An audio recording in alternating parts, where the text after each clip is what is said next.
in joint financing of infrastructure, ports, railways, roads and energy, and provide the firm foundation for enhanced trade and investments. In this regard, ladies and gentlemen, the Forum proposed the establishment of a special fund by our two governments to support preparatory work for strategic infrastructure projects that will ease project financing by the financial institutions. Paragraph 9. President, I'm sounding like a lawyer, like you are, going through all these paragraphs, but paragraph 9, the Forum highlighted specific opportunities which could be harnessed for enhanced economic growth in Eastern and South Africa, including automotive and component manufacturing, agro-processing, trade in services, industrialization, and inter-trade between our two countries. Paragraph 10.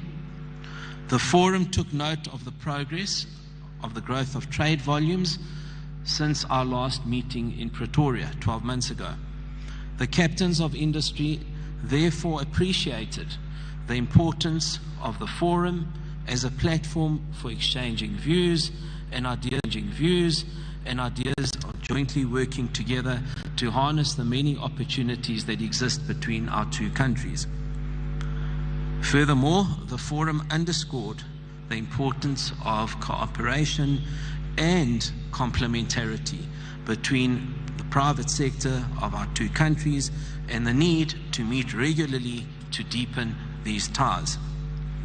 Paragraph 11, which is the final para, the Forum recognized the importance of agriculture and value addition in the two economies and the whole continent, and called on financial institutions to increase their lending to these sectors. In this regard, financial institutions committed to develop unique products that suit the agricultural sector. That completes the resolutions and the conclusions from the Forum earlier today. I'm going to just very briefly offer some closing remarks, as I said, on behalf of South African business and all of those of my colleagues who were present in the Forum. The first order of business, may I convey on behalf of South African business our congratulations to His Excellency Dr. William Ruto on your recent election, and in particular what we're excited by is business, because business always wants certainty and predictability and stability. We wish to commend you and your government for the transition that took place from the previous to the current administration. These are all very positive investment signals for us. May I also add that a key thematic during the Forum, and this was punctuated throughout the entirety of the Forum, is the lessons learned from COVID. Africa found itself at the back end of the queue on many and most occasions, and we recognize as business the role that we need to play to establish value chains, supply chains, manufacturing capabilities and capacities, expertise and skills on the continent. We can never ever afford ever again to be on the back foot the way we were, particularly in healthcare.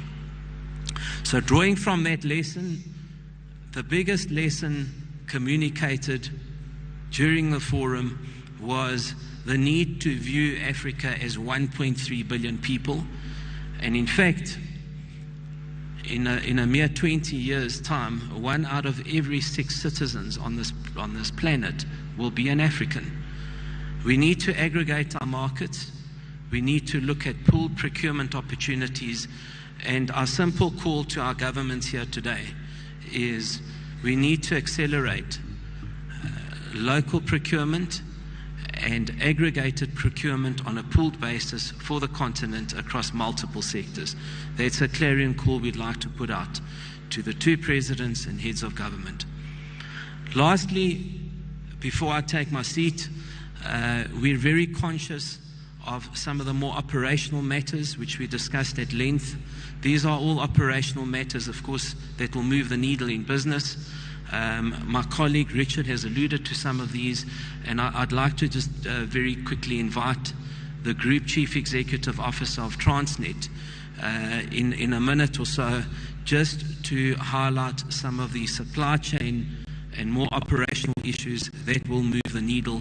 We listened very carefully to 50 days to get avocados to South Africa, and Portia's got all the answers for you now. Thanks, Portia.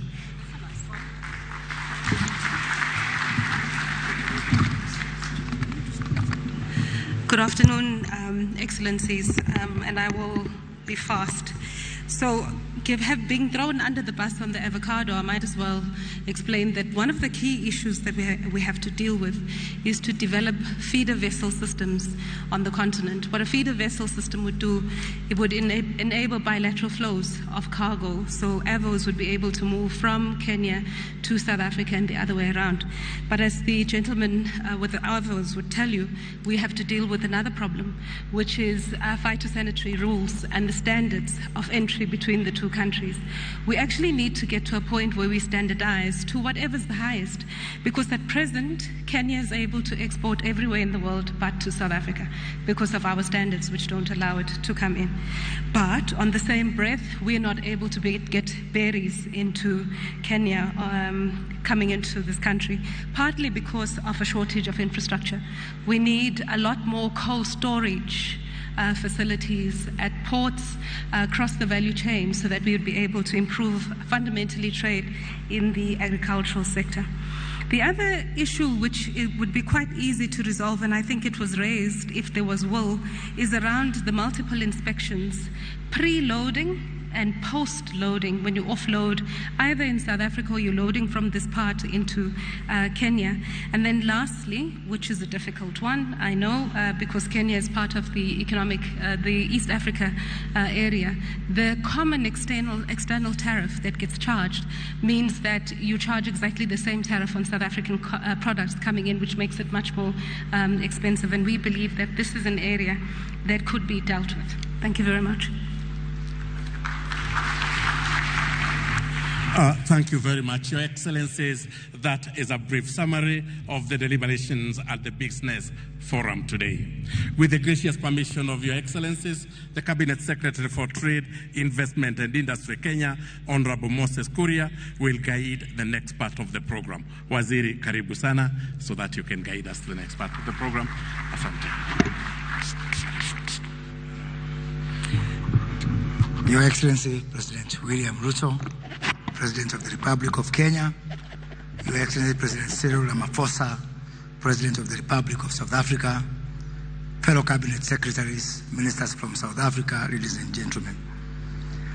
Before I make brief remarks, let me take this opportunity to invite my brother, the Minister for Trade, of Industry and Competition of the Republic of South Africa, Mr. Ibrahim Patel, to make some brief remarks.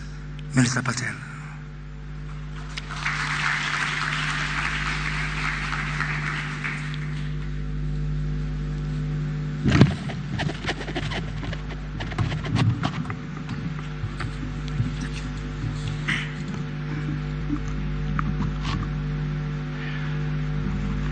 His Excellency William Ruto, President of the Republic of Kenya, His Excellency Matamela Cyril Ramaphosa, President of the Republic of South Africa, members of the Kenyan and South African Cabinet, ambassadors, business executives and captains of industry representing both countries, distinguished ladies and gentlemen, Ujambo, Sanibonani, good afternoon. Excellencies, we've had more than 300 business representatives who've been involved in plenary and roundtable discussions for much of today. You would have heard now from the two business representatives. They had excellent discussions, and they are eager and keen to get down to doing more business with each other, to invest more, to trade more. Trade between our two countries is beginning to support the joint vision of industrialization of both countries, though much still needs to be done. Last year, total trade between Kenya and South Africa was only 6.5 billion South African rands, a fraction of what it can be. Your Excellencies, South Africa exported key inputs into Kenya's industrial supply chains, including coal to power Kenyan industry, particle board used to make furniture here, steel to be transformed in Kenya, and car kits that are assembled in Kenya. Kenya is now South Africa's largest global supplier of fresh flowers. But we also recognize that the overall level of trade is not sufficient. Indeed, it went down in both 2020 and in 2021. And in particular, South African exports declined, which we look to reverse. At the same time, there's vast scope for more Kenyan products in the South African market, from the delicious teas and range of fruits to Kenyan manufactured articles. Minister Kuria and I are already working on unlocking those opportunities. Firms from both sides see opportunities to invest. There's a Kenyan investor in South Africa in a large nut plantation in macadamia nuts. PG Bison has invested in Kenya manufacturing for furniture, and Distel in beverage manufacturing. Standard Bank and MTN are investing in Kenyan infrastructure. All of this is about growth, about jobs, about trade. Trade, Your Excellencies, have been in the blood of our people for many centuries. Communities in present-day Kenya and South Africa were part of the great network of trade routes that stretch along the Swahili coast. The great trading centers of Mombasa, of Lamu, of Malindi and Gede. And this community connected with the Southern African kingdom of Mapungubwe. These trading cities also traded with the rest of the world, with China, with Europe, with the Middle East. And they connected parts of the African continent, facilitating the flow of goods among Africans in gold and salt, in beads and carvings, in ivory and gum, in metalworks and textiles. Colonialism interrupted and deeply damaged the indigenous development of African trade and caused harm to our societies that has lasted for centuries. Today, Africa has the opportunity to decisively turn the corner, and that's what the state visit is about. His Excellency President Ramaphosa, His Excellency President Ruto, leading the way to reverse the legacy of the past.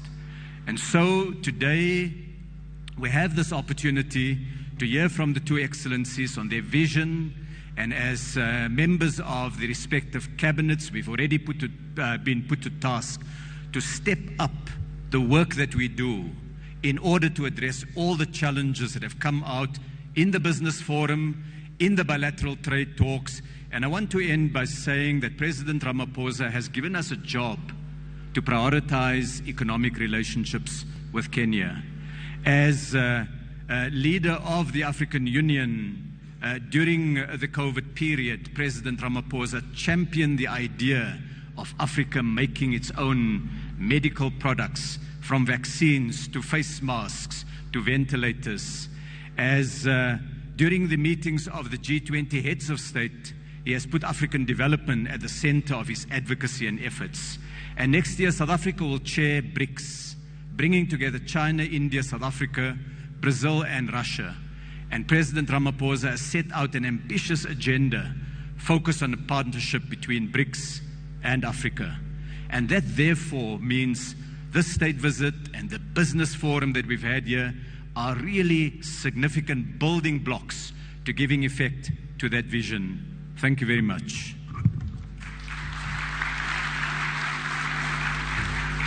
Thank you, Your Excellencies. Your Excellencies, Kenya exports goods worth $38 billion to South Africa. And this is mainly primary products, cut flowers, avocados, tea, vegetables. While South Africa exports goods worth $650 million, mostly as inputs within our manufacturing. So already you can start to see the imbalance that we face. And this imbalance is also excavated by the fact that our exporters to South Africa are largely small to medium enterprises, while South African exporters are more established companies, mostly large companies. Whereas we are concerned about this imbalance, it is only part of the story. The bigger story is that Kenya and South Africa continue to lose the bigger opportunity that exists within the wider African market. We continue to trade more with the rest of the world than we trade within ourselves. Kenya and South Africa are not in any regional common tariff regime. So the low volume is not by accident. There's a reason to it. Any efforts for a bilateral solution, when we try to have a bilateral solution within each other, is facilitated by non-African countries invoking the most favored nation status. We are actually joined together more by music than by trade because of Kenya's love for Kwaito music. Intra-Africa trade starts at 19% as composed to 70% intra-EU trade. Yet, we have a low-hanging fruit in the Africa Continental Free Trade Area with a population of 1.2 billion people and $1.4 trillion GDP.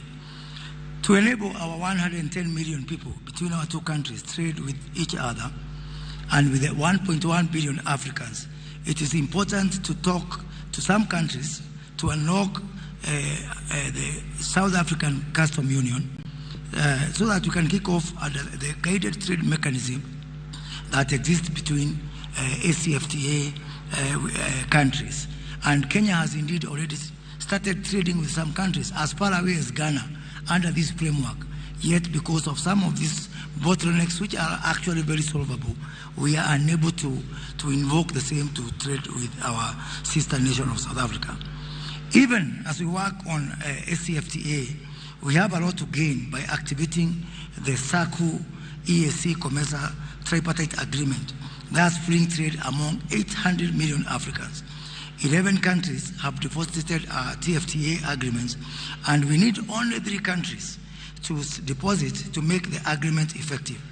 Kenya and South Africa need and are going to work together to get the 3 countries out of the remaining countries that includes Tanzania, South Sudan, the DRC, Ethiopia, Eritrea, the Sudan, Libya, Tunisia, Lesotho, Mozambique, Seychelles, Comoros, Malawi, and Madagascar. Only of those 3 countries can unlock trade between 800 million people. And only one country within SACU, which I will not name in this distinguished gathering, but I have shared with our 2 Excellency, we need to do something so that indeed we start to trade one among 800 million people and secondly among the 1.2 billion people within the Africa continent. As we work under the prevailing conditions, Kenya and South Africa will not sit back. Do nothing is not an option. And we have agreed with the Minister Patel to set up a joint committee to unlock the non-tariff barriers which are hindering trade between our 2 nations. We had very strict instructions from our 2 presidents to do everything possible to look at the issues of logistics, to the issues of delays in our borders, and Kenya is actually taking the first step by establishing the first 2 bordered custom warehouses, one in Johannesburg and one in Pretoria, to support our SMEs so that they can be able to access the markets in a similar footing as our more established counterparts from South Africa.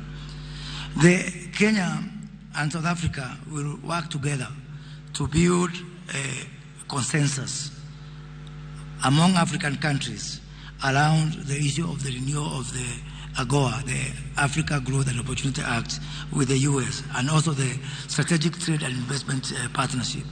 And we have agreed that ahead of the US-Africa Summit that is going to take place next month in Washington, D.C., we are going to rally together the other African countries that are going to persuade our colleagues within the US administration, within the Congress, that extension of AGOA beyond 2025 is an issue of absolute necessity. The SCFTA conversation is not going to be a dialogue among governments only. The private sector voice must be on the table. In this regard, Kenya is proud to announce that in partnership with Standard Bank of South Africa, who are here today, we will host the first ever Africa Private Sector Alliance Conference in Nairobi in the first quarter of 2023 that will bring together Africa's top 50 companies in support of the ACFTA. So this is not going to be only a discussion among governments. We are working together to bring in a private sector, our big companies that have got the biggest influence within Africa, because ACFTA is not for the benefit of government. ACFTA has got its owners, and its owners are the private sector within the continent.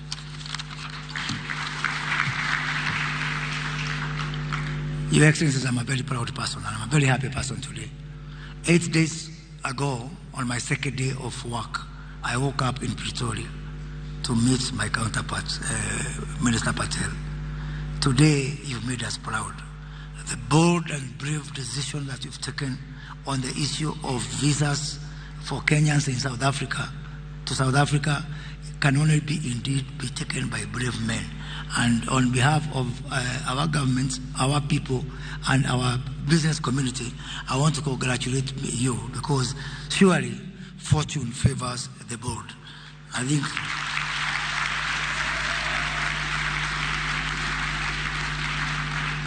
so we can say now, without fear of contradiction, that everyone who is in this room today can travel to South Africa on an ordinary passport without a visa, just as those who came to join us from South Africa came without a requirement for a visa. So thank you, Your Excellency, because you've made us equal and you've made us proud, and we are going to walk this journey together to actually be the leaders in the rest of the continent. Coupled with trade, we are now determined more than ever before to deepen our investment partnership by our two nations. And in this regard, we welcome our South African investors and counterparts to our PPP and Special Economic Zones investment conference, again, that will take place in the first quarter of next year, so that you can be able to showcase to interested investors like the likes of Transnet and Standard Bank of South Africa the many opportunities that exist within our PPP and our Special Economic Zone. To drive forward this economy going forward, Kenya has taken a deliberate decision that will partner with the private sector to free up the many opportunities that do exist. The role of financial services and telecoms in fostering the free trade area in Africa is pivotal. And Kenya welcomes South Africa financial institutions to set base in our Nairobi International Financial Center that will kick off shortly, and further welcome you to join our telcos in the setup of our joint smartphone project, which is undertaken by Kenya Telcos. And we have extended this invitation to South African telcos like MTN and Vodacom, so that we can continue mobile integration so that these are very important elements of fueling trade. And as we do so, we must also look at the issue of interoperability of our mobile money, because Kenya is a market leader using our M-Pesa. I look forward to going to South Africa and on an MTN, on a Vodacom network, being able to access money from my M-Pesa balance as a way of fueling African trade. Your Excellencies, the future of our continent lies in free flow of trade and investment. Kenya and South Africa have a cardinal role to play in this regard. We are the firstborns of free trade in Africa, and that comes with extra responsibility. We are equal to the task, and we are committed to this. Thank you very much, ladies and gentlemen. And now it is my distinguished pleasure to ask that we may be upstanding as I welcome the President of the Republic of Kenya, His Excellency William Ruto, to make his remarks and invite his guest, President Cyril Ramaphosa. Thank you very much.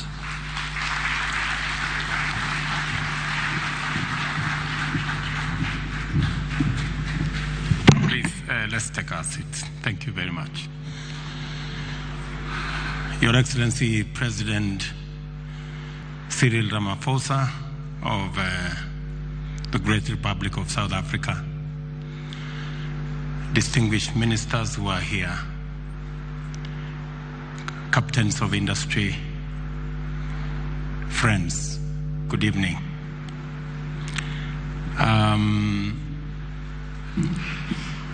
First, let me take this opportunity on behalf of the government and the people of Kenya to welcome our friends, the business community from South Africa to Kenya, and to let you know that while you are in Kenya, count yourselves to be home away from home. You are most welcome to Kenya. This morning, I had extensive discussions with my elder brother, President Ramaphosa, and his team. And I want to thank His Excellency the President for delivering the good news to the business community and to the people of our two countries, making it possible for us to be able to travel, to be able to visit, to be able to do business, and to be able to work together in an environment that has little hurdles and that we have to jump little hoops to be able to get to the other side. Thank you very much, Mr. President. On behalf of the people and government of Kenya, we appreciate your gesture, your leadership, and your personal intervention in making sure that our officials are aligned so that we can work together. I just have two things to say to remind us. And I speak to the South African business delegation the way I do to our Kenyan business people. We are living in a continent that we have 1.2 billion people with a GDP of $2.7 trillion. We have the youngest population in the globe. This is a continent of great possibilities and opportunities. These opportunities and possibilities are hindered by bureaucracy, red tape, regulations, and many things that impede our collective progress. I told our teams earlier, we cannot share poverty, but we can share wealth. And we need to work together to create wealth. And we must eliminate the barriers, the hurdles. Our borders must not be walls. We must turn our borders from being hurdles to being bridges. We must turn our borders from being hurdles to being facilitative so that we can do trade, we can do business, we can make investment, and we can move people, goods, and services freely in our continent.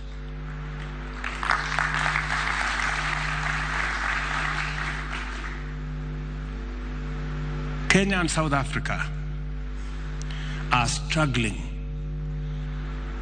to export to Europe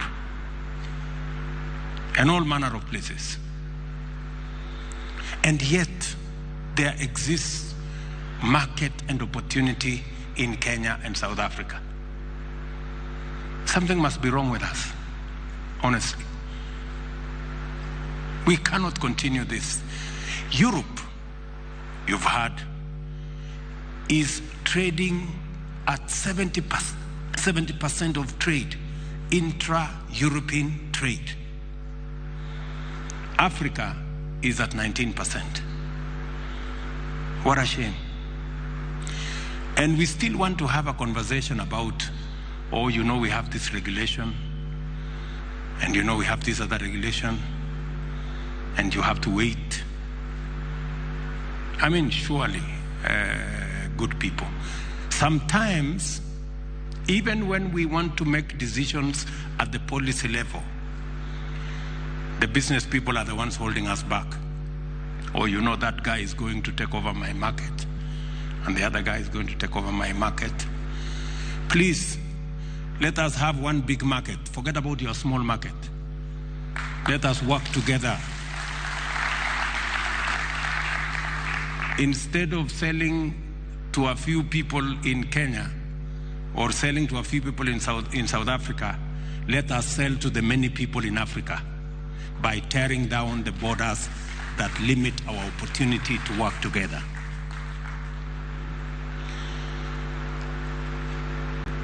I want to thank President Ramaphosa for working with my team and myself to eliminate some of the barriers that we have. Our ministers have instructions that South Africa and Kenya are in one neighborhood, and South Africa and Kenya hold the potential of unleashing the opportunities in our continent by working together. Combining the experience, know-how of the South African people with the agility and the innovation of the Kenyan people, the limit is the sky. There is no limit. We have limitless opportunity by working together. I want to promise my good brothers from South Africa that Kenya is open for business and Kenya wants to work with you. We have agreed on many of the other issues, and I want to thank our officials for being supportive of the positions that we have taken. Eliminating the barrier on meat exports. Why on earth would we ban South African meat from coming to Kenya, or Kenyan meat from going to South Africa? Why? There is absolutely no reason. And listening to the good lady who came to speak to us about these barriers, I never heard her say, this is very difficult. She kept on saying, this is easy, this is simple, we're going to do this. So I am yet to come across anything that is so difficult. I have only heard about things that are simple and easy. The question I ask myself, easy and simple, why are we not doing them? Let's just do this easy and simple things and get us working and get us doing business. Let me finally say the following. We have huge opportunities in Kenya for South African private sector and business entities. We have investments, we have huge opportunities in our housing and settlement plan. We are short of 2 million houses. My good brother, President Ramaphosa, told me, you have already built 4 million houses in South Africa. We want to build at least 200,000 houses every year. And we want South African companies to come and work with us. Bring your technology, bring your investment. We are going to give you the land. We are going to build the infrastructure for you. We are going to make sure there is a sewer line, there is a road, there is electricity, there is water. And when you complete those houses, we are going to buy them from you. As soon as you complete, you hand over the keys to us. We pay you, you go to the next project as we look for mortgage for our citizens. You have opportunity. You have opportunity in our water harvesting program. We have decided that we are going to work with the private sector to deliver on our water harvesting program. We have already lined up the first 100 big dams, which we want to build using a water purchase agreement instrument. Build the dam, we will buy the water from you, and we will underwrite the purchase of that water. from any of the investors, from our good friends from South Africa. There is tremendous opportunity for you to co-invest with us and for us to give you opportunity to earn good rands, good shillings, maybe even dollars from our working together under the private-public partnership window. We have sound South African investments in Kenya, from DSTV to Standard Bank and all the other operations. And I was very pleased to see the kind of partnerships in the various companies that we went through here in the grounds down outside here between South Africa and Kenya, from textile to furniture to manufacturing to fintech companies. And I want to tell you that South Africa and Kenya hold the key to unlocking the possibilities in the continent of Africa. We need to work together. And between me and my elder brother, I want to promise you that we are going to open doors for you, not just in Kenya, not just in South Africa, but in the continent of Africa, so that we can leverage on your expertise, on the resources you have to open our continent and to unlock the potential of wealth in the continent of Africa. I want to persuade you that this is an opportunity like no other. This is an opportunity of our lifetime.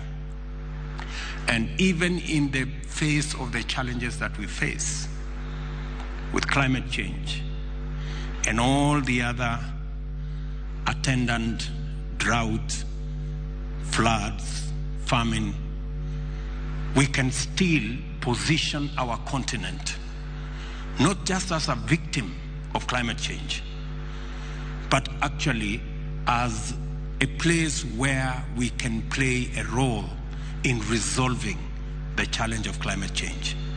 We have enormous resources in the green energy space. We have huge opportunities from our young people and the natural resources we have in this continent. The opportunity is beckoning for us to work together, and it starts somewhere. And I want to pledge that it starts with South Africa and Kenya.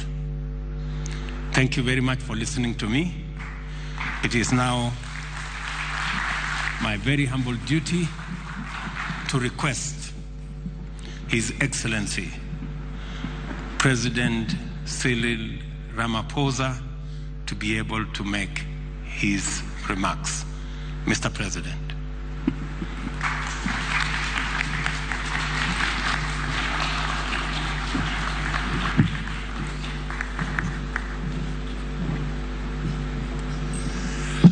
Thank you. Let's be seated, please. Program Director, Your Excellency, President Dr. William Ruto, ministers from both our countries, South Africa and Kenya, business leaders who are here present with us. I'd like to convey my joy and my special thanks to you, my dear brother, for inviting myself and my delegation to come to your beautiful country,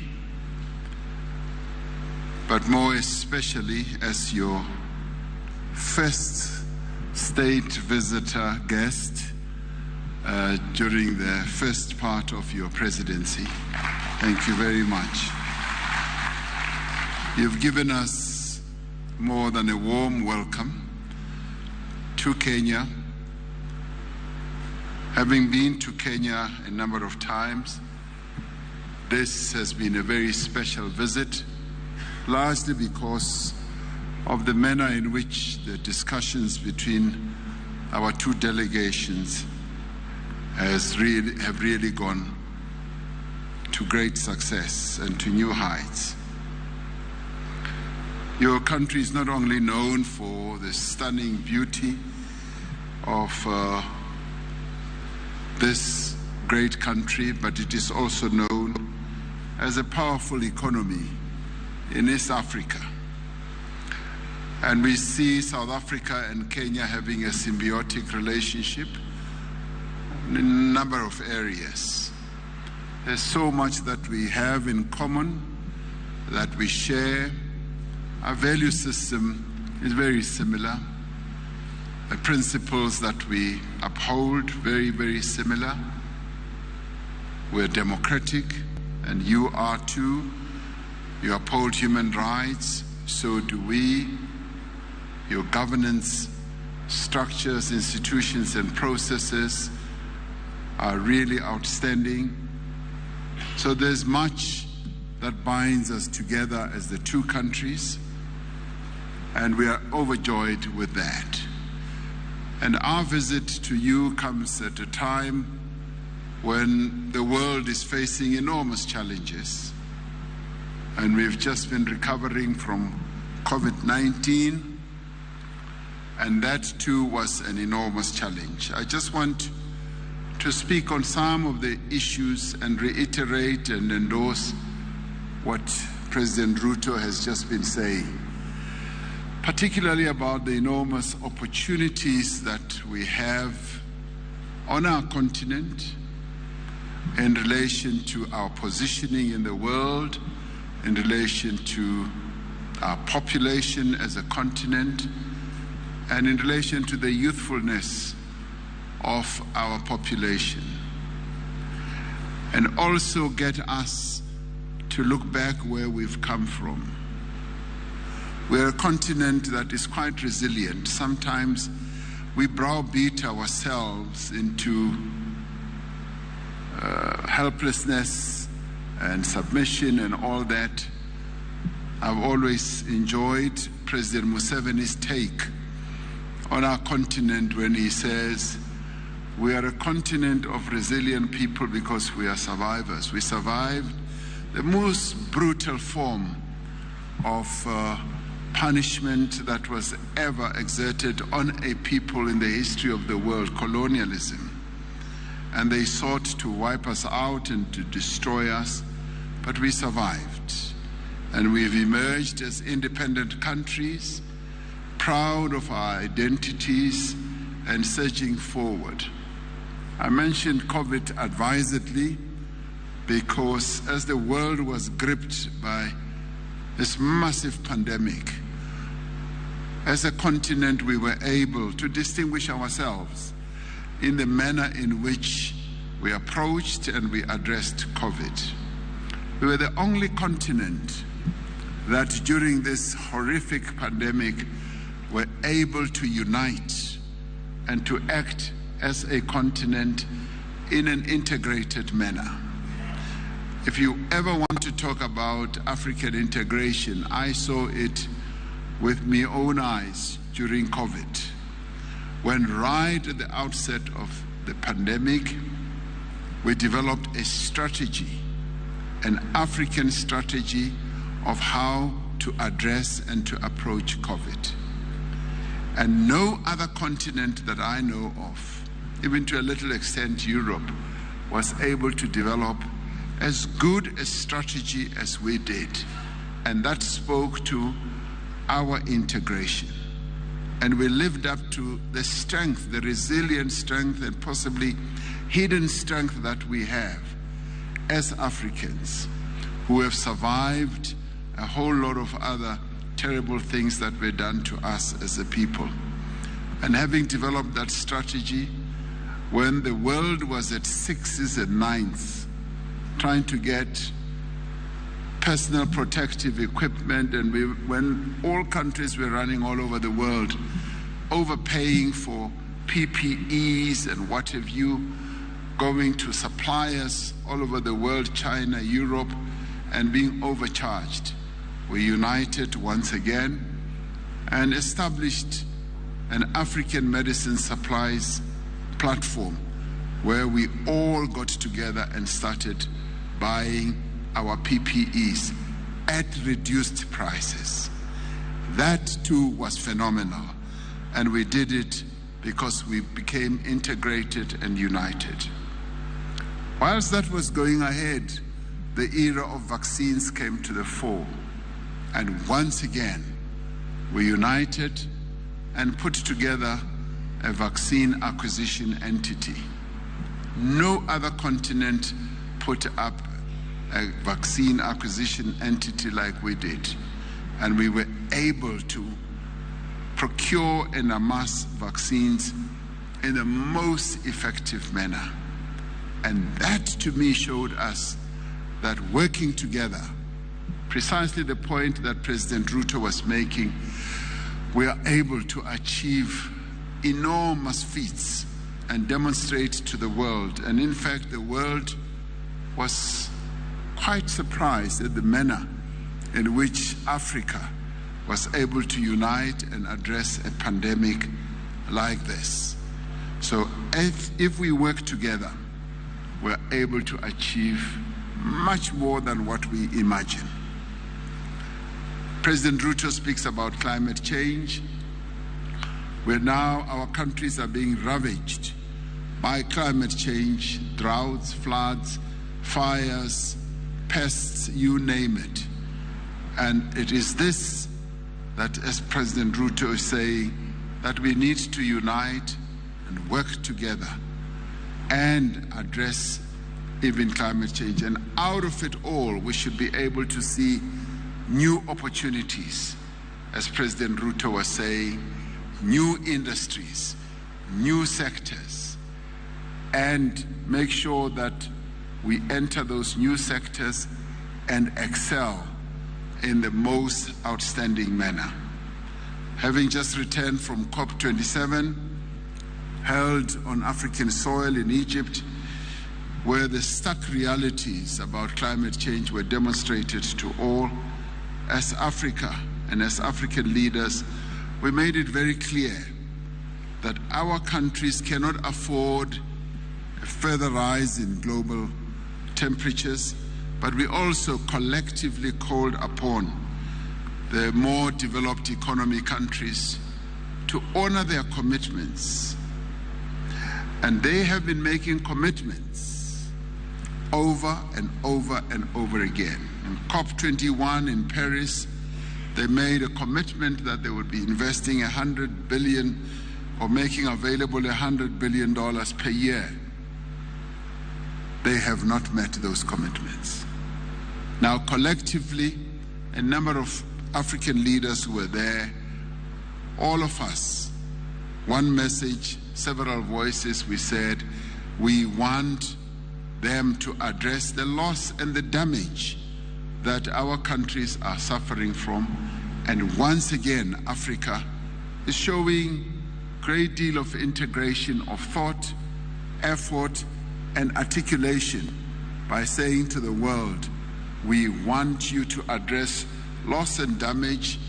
We are hardly responsible as a continent to the damage that has been done and continues to be done to climate, and we therefore want you, yes, to pay up. It is about time that the money is brought to Africa to enable us to address the damage they have caused to our climate.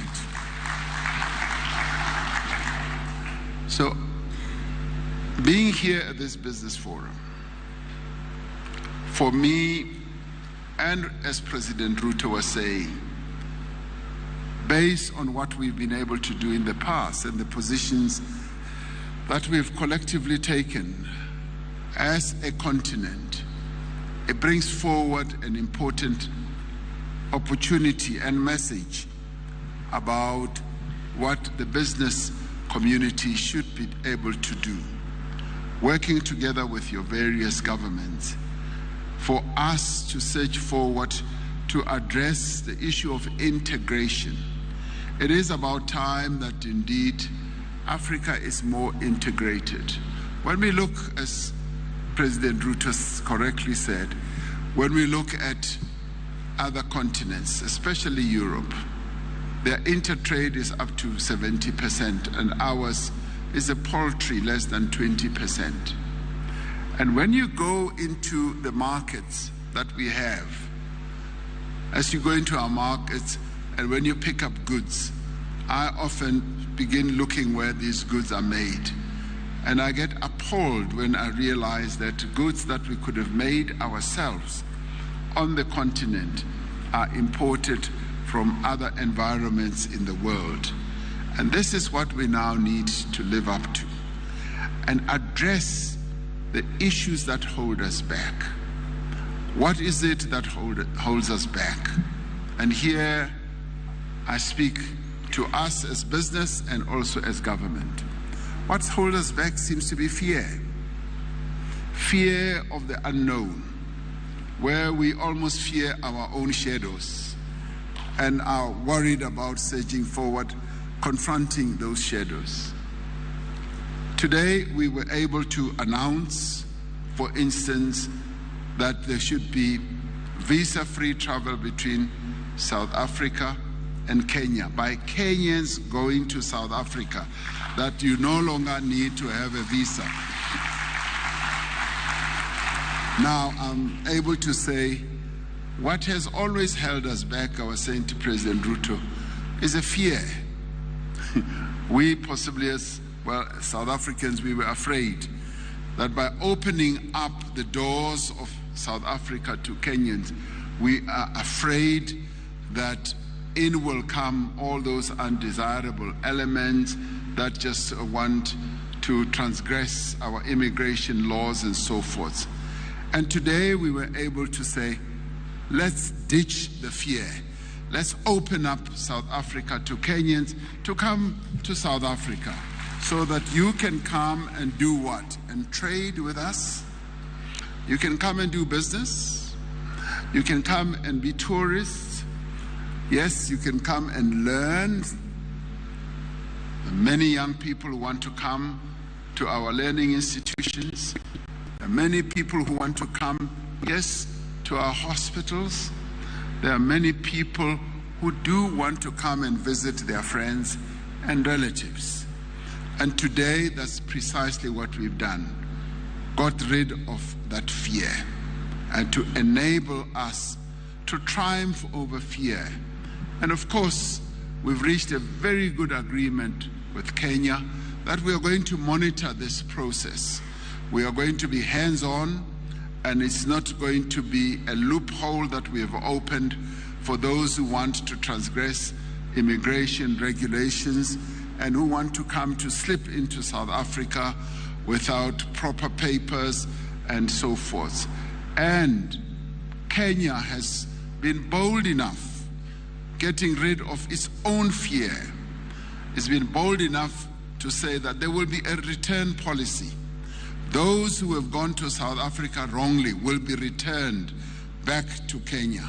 And that is very positive, and we welcome that. So the reciprocal nature of our dealings have been powerful. But I must say, President Ruto is action-oriented. There were two of us sitting together, and he looked me straight in the eye, and he said, President, this has to be addressed between the two of us.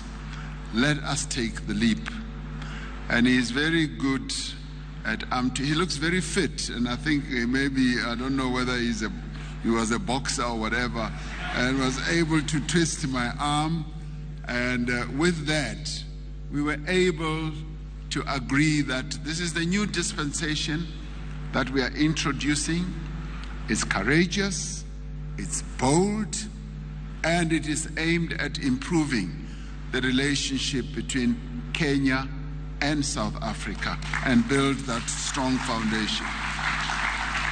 But more than that, it also builds trust, not only between the two of us as leaders, but also builds trust between the two nations, that we are two peoples on our beloved continent who can trust each other to do the right things, and who can trust each other to trade with each other at a diplomatic level, at a political level.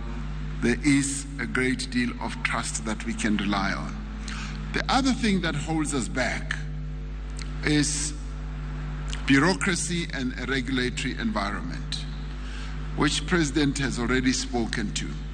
And we already identified a number of things that we can do to unlock the way we deal with each other and unlock unnecessary bureaucracy, red tape, and unnecessary regulatory strictures. And my sister, CEO of Transnet, was articulating that very clearly, that sometimes we have these phytosanitary rules that only apply one way and so forth, and we do need to have great standards that we can all apply to or conform with. The important thing, though, that was clearly demonstrated today, we've got a really good team of ministers and officials who have demonstrated that they are willing to do what is necessary. And the Minister or Secretary of Trade here in Kenya, on his very second day in the job, immediately came to sleep in South Africa to begin the process of unlocking some of the constraints and the strictures, and sit down with Minister Patel, and they've made enormous progress just in a short space of time. So I really applaud them, and the same applies to our other ministers. So we've got ministers on both sides who are determined to improve the relationship between South Africa and Kenya, so that we are able to capture the opportunities that lie ahead. And that behoves well for the future relationship between us as we open channels for you all as business people. Now, I'm particularly pleased that there are so many of you who have come here from both South Africa and here, and we hope that you will be able to move from the contacts that you are making to contract, because the opportunities are many. They are even unimaginable. And all we want to do is to open those opportunities, because our continent is hungry. It has a great appetite for industrialization, and it has a great appetite for new investment in factories, in logistics systems. And I'm very pleased to hear that Kenya is going to set up warehouses in South Africa for Kenyan goods that must come into South Africa. We welcome that, and we are open to that. Before coming into this meeting hall, President Ruto was ushering me through the various stalls that were here, and he's a very good salesman. He was, all morning he's been trying to sell me Kenyan tea, Kenyan coffee, avocados and all that. So as you see me, I'm full of tea as it is now, of Kenyan tea. So the opportunities are enormous. And as he was speaking up the opportunities, I want to reiterate that indeed we just see great opportunities, and opportunities that straddle between the private sector, opportunities as well as the public sector, opening up the Kenyan market for both our state-owned enterprises as well as our private sector. But similarly, President Ruto, I'd like to say we want to open up also South Africa's market for your goods and services, and indeed for your public sector companies that can come to South Africa to do business. So in the end, it should be a two-way process. I was also particularly pleased to see a stall where medical products are also manufactured here, which speaks to precisely what I was saying earlier, where we were able as the African continent to push the world to get us to manufacture our own vaccines and to push the world, the WTO and so on, where we said we want to be able to manufacture therapeutics and diagnostics as well. So it was a joy to see a company here in Kenya that is already making that. We've had enormous breakthroughs. And as we make these breakthroughs as government, we are saying we want the private sector to follow in suit so that you notice and see all these opportunities that can be capitalized on. Now, the Africa Continental Free Trade Area is another great opportunity. Despite the little hurdles that are in place where we are supposed to get a few countries to unlock the full-blown implementation of the Africa Continental Free Trade Area, and we are going to do that. In our own neighborhood, we have to get Lesotho to come along, the country that you didn't want to mention. We will do so. And in your own region, you've got others. Now, imagine the two economies. And let's not forget that Kenya and South Africa, Kenya is a very big and vibrant economy in East Africa. And South Africa is a big and vibrant economy. So we link the two regions in the world, and I've often said we link with Nigeria, we link with North Africa, and the continent is our playground. And that's exactly where we want you as businesses to play. So the quest that we have and the dream that we have, and imagine we also started it during COVID, but we also immediately started saying we need to scale up. We can't be running after a number of countries around the world and say when we are sick, we want you to supply us with vaccines and syringes and therapeutics and so on. We've got to make our own. This is Africa's century, and we must capture it and demonstrate to ourselves and those who will come after us that we did take up the opportunities. And now we've already demonstrated that we can. We can make vaccines here on the continent.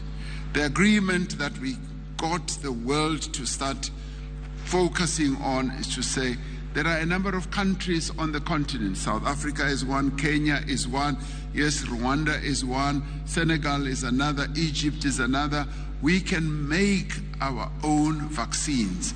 Just open up the regulatory strictures in the world.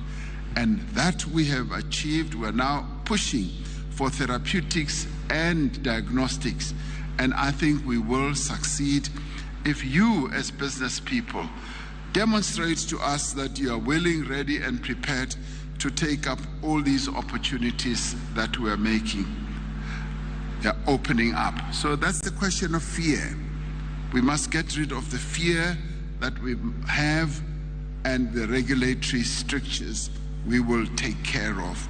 So the opportunities are enormous, and I'm really glad that we can have this opportunity for me and President Ruto to come and hear your report. It's a very good report. It's a positive report and forward-looking. It enables us to unlock opportunities for trade between our two countries, and we will want to take further steps to increase overall trade. We already heard that trade can scale $1 billion, and it can go even, between our two countries, it can go even further. And when we talk about trade, when I talk about trade, I'm not talking about one way. It's not only South Africa to sell. It's for Kenya to sell. I want to see Kenyan tea and coffee in South Africa as well. So we want to open our market, and we also want to open up investments. On the public side, President Ruto has already said, in housing, where, yes, We have developed a really good and special skill. We've built 4 million houses, and you need 2 million. We can work together. But in working together, we want also to build capacity to transfer the skills and the capabilities, so that as Kenya, you can also come and build houses in South Africa in time to come. So it has to be seen as a two-way process. So if we can look at all this in a broad sense, we will find that the sky indeed is the limit. We've got endless opportunities. And on our side, we want you as the business community not to tire, to keep raising the issues that are important to you. You've got great access. President Ruto is accessible to the business community here. And as we were going around the stalls, nearly everyone was focusing more attention on President Ruto, forgetting that I'm a buyer of Kenyan goods. They were focused, and I said, no, that is a good sign, because they look at him to unlock opportunities. Way back home, they look at me also to unlock opportunities. So both of us are accessible, are able to see how we can open up the opportunities and support you. So what I can say as I conclude is that we are here to support, to egg you on. Similarly, you as business people, take up the opportunity of having two governments that support you, two governments that want you to succeed, and two governments that are hungry, that are determined to grow our two economies. These are two strong economies in two parts of our continent. Let us work together. And that is what has brought me and my delegation here. And I'd like to thank you for being here and also for reporting to us as well as you have. Thank you very much.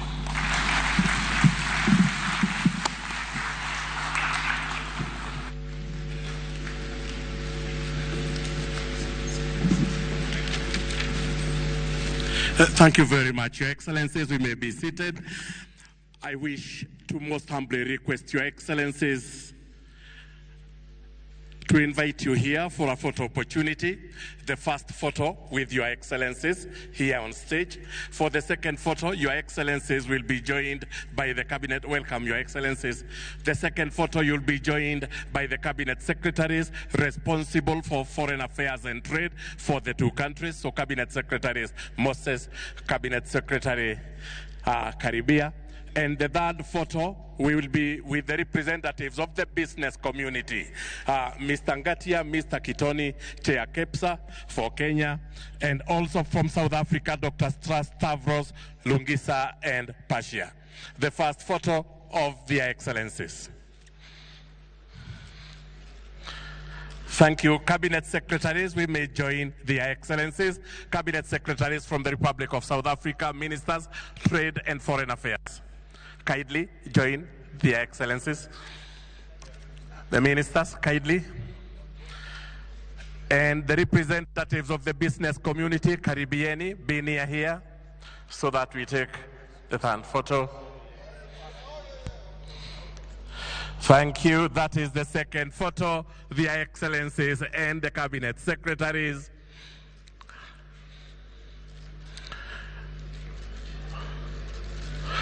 Thank you. Representatives of the business community, kindly join their excellencies, Kenya and South Africa. Quickly, kindly. Kenya and South Africa.